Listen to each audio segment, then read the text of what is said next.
ഈശംശയ്ക്ക് സ്തുതിയായിരിക്കട്ടെ. കുടുംബം തിരുക്കുടുംബ വിചിന്തനം നമുക്ക് തുടരാം. നമ്മൾ ചിന്തിക്കുകയുണ്ടായി, കുടുംബം സുസ്ഥാപിതമാകുന്നത് കുടുംബാംഗങ്ങൾക്ക് പരസ്പരമുള്ള സ്നേഹബന്ധം ഉറപ്പിക്കുമ്പോഴാണ്. ഇന്ന് നാം ചിന്തിക്കുന്നത്, ബന്ധം മുറിഞ്ഞാൽ കൃപയുടെ ഒഴുക്ക് നിലയ്ക്കും. പരസ്പരം കുടുംബാംഗങ്ങൾക്കുണ്ടായിരിക്കേണ്ട ബന്ധം മുറിഞ്ഞാൽ അവരുടെ പ്രാർത്ഥന മുറിയും. പ്രാർത്ഥന മുറിയുമ്പോഴാണ് ദൈവകൃപയുടെ ഒഴുക്ക് ആ കുടുംബത്തിലേക്ക് ഇല്ലാതാവുന്നത്. 1 പത്രോസ് 3-ാം അധ്യായം 7-ാമത്തെ വചനം ഇക്കാര്യം നമ്മളെ പഠിപ്പിക്കുന്ന വചനമാണ്. അവിടെ പറഞ്ഞിട്ടുണ്ട്, ഞാനിത് പറഞ്ഞത് നിങ്ങളുടെ പ്രാർത്ഥനയ്ക്ക് വിഘ്നം വരാതിരിക്കേണ്ടതിനാണ്. എന്തായിരുന്നു പത്രോസ് അതിനു മുമ്പ് പറഞ്ഞത്? ഭാര്യാഭർത്താക്കന്മാർക്ക് പരസ്പരം ഉണ്ടായിരിക്കേണ്ട ബന്ധം, കുടുംബാംഗങ്ങൾക്ക് പരസ്പരം ഉണ്ടായിരിക്കേണ്ട ബന്ധം, ആ ബന്ധം നിങ്ങൾ ഉറപ്പിക്കണം. ഇല്ലാതായാൽ നിങ്ങളുടെ പ്രാർത്ഥന നിലയ്ക്കും.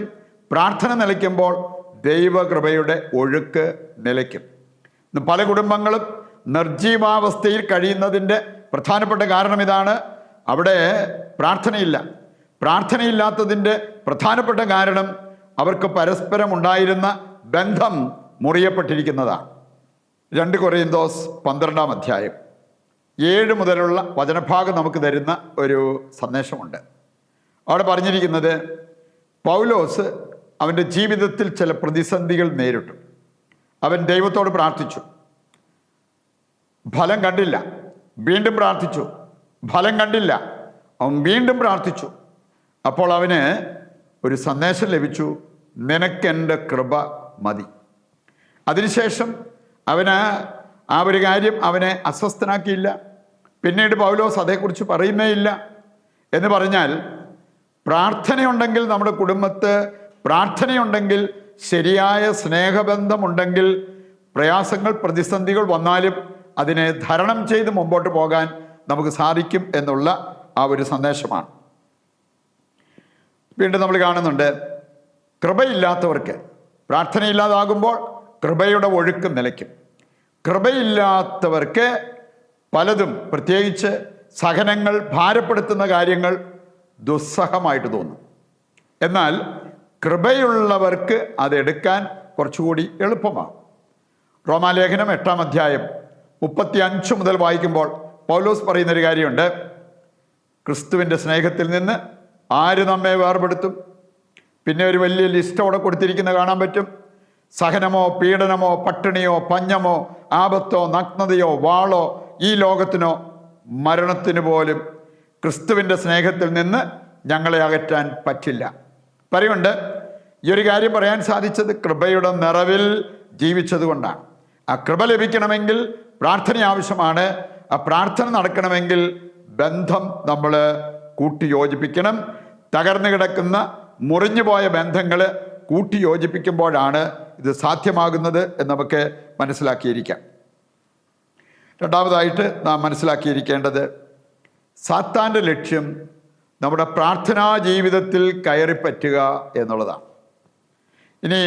ഇന്ന് പല കുടുംബങ്ങളിലും പ്രാർത്ഥനയില്ലാതായിരിക്കുന്നു, പല വ്യക്തികളിലും പ്രാർത്ഥനയില്ലാതായിരിക്കുന്നു.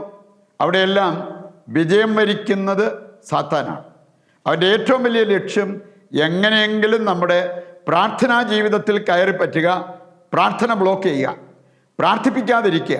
അക്കാര്യത്തിൽ അവൻ വിജയം വരിക്കുന്നെങ്കിൽ തീർച്ചയായിട്ടും നമ്മൾ നമ്മുടെ ജീവിതത്തിൽ പരാജയപ്പെട്ടിരിക്കും എന്നുള്ളത് നമുക്ക് മനസ്സിലാക്കിയിരിക്കാം. എഫേസസ് 6-ാം അധ്യായം 10 മുതലുള്ള വചനം വായിക്കുമ്പോൾ അവിടെ പറഞ്ഞിരിക്കുന്ന ഒരു കാര്യമുണ്ട്, സാത്താൻ കയറിപ്പറ്റാൻ ആഗ്രഹിക്കുന്ന ഉന്നതമായ ചില തലങ്ങളെക്കുറിച്ച്. അത് നമ്മുടെ പ്രാർത്ഥനാ ജീവിതമാണ് എന്ന് നാം മനസ്സിലാക്കിയിരിക്കണം. സ്വർഗീയ ഇടം എന്നതുകൊണ്ട് അവിടെ ഉദ്ദേശിച്ചിരിക്കുന്നത് ഈ പ്രാർത്ഥനാ ജീവിതമാണ്. യൂദിത്ത് 7-ാം അധ്യായം 7 മുതൽ വായിക്കുമ്പോൾ നമ്മൾ കാണുന്നുണ്ട്, ഇസ്രായേൽക്കാർക്കെതിരെ വന്ന ഹോളോഫർണസ് അവൻ ചെയ്തൊരു കാര്യമുണ്ട്, അവരുടെ ജലസംഭരണി പിടിച്ചടക്കി. പിന്നെ അവർക്ക് കുടിവെള്ളം പോലും കിട്ടാതായി. അങ്ങനെ വന്നപ്പോൾ യുവാക്കൾ പോലും ആശയറ്റ് ശക്തിയറ്റ് മരിച്ചു വീഴുന്ന ഒരു രംഗം അവിടെ കാണാൻ പറ്റും. പറയുന്നുണ്ട്, പ്രാർത്ഥനാ ജീവിതം സാത്താന് പിടിച്ചടക്കാൻ സാധിച്ചാൽ ഇതുപോലെ നമ്മളും ആശയറ്റ് വീഴും എന്നുള്ളത് നമുക്ക് മനസ്സിലാക്കിയിരിക്കാം. അവസാനമായിട്ട് നമ്മൾ ചിന്തിക്കുന്നത് പ്രാർത്ഥനയ്ക്ക് തടസ്സമാകാവുന്ന ചില കാര്യങ്ങളെക്കുറിച്ചാണ്. ഒന്ന് നമ്മൾ കണ്ടു, ബന്ധം മുറിയപ്പെടുന്നത്. അതുകൊണ്ടാണ് മത്തായിയുടെ സുവിശേഷം 5-ാം അധ്യായം 23, ബലിയർപ്പിക്കാൻ വരുമ്പോൾ ആർക്കെങ്കിലും നിന്നോട് വിരോധമുണ്ടെന്ന് നീ മനസ്സിലാക്കിയാൽ പോലും ആദ്യം പോയി അവരുമായിട്ട് രമ്യതപ്പെടുക, എന്നിട്ട് കാഴ്ച സമർപ്പിക്കുക.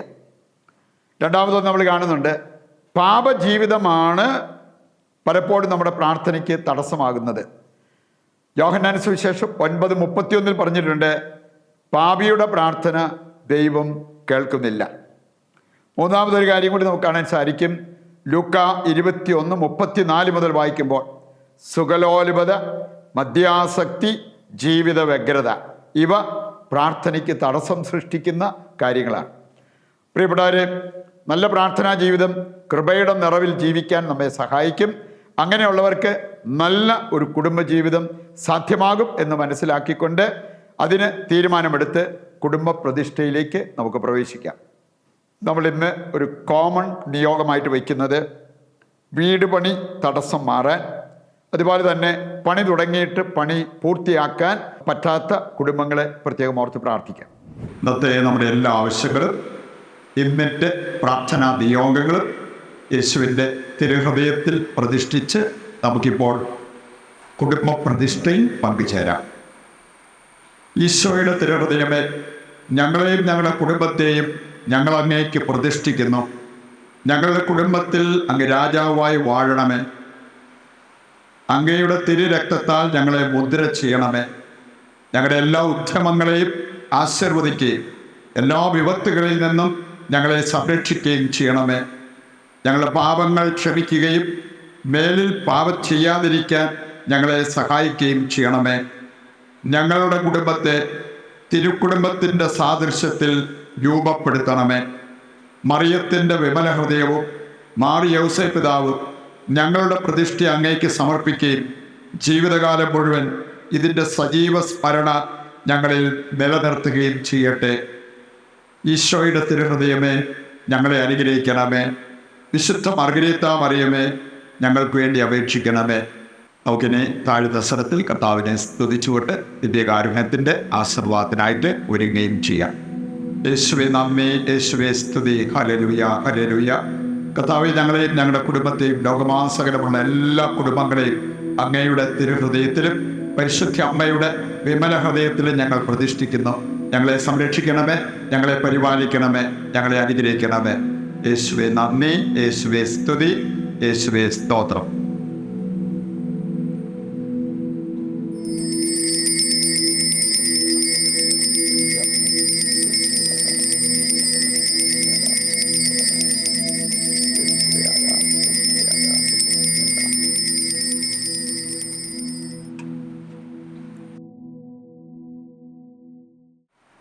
ഈശോയ്ക്ക് സ്തുതിയായിരിക്കട്ടെ.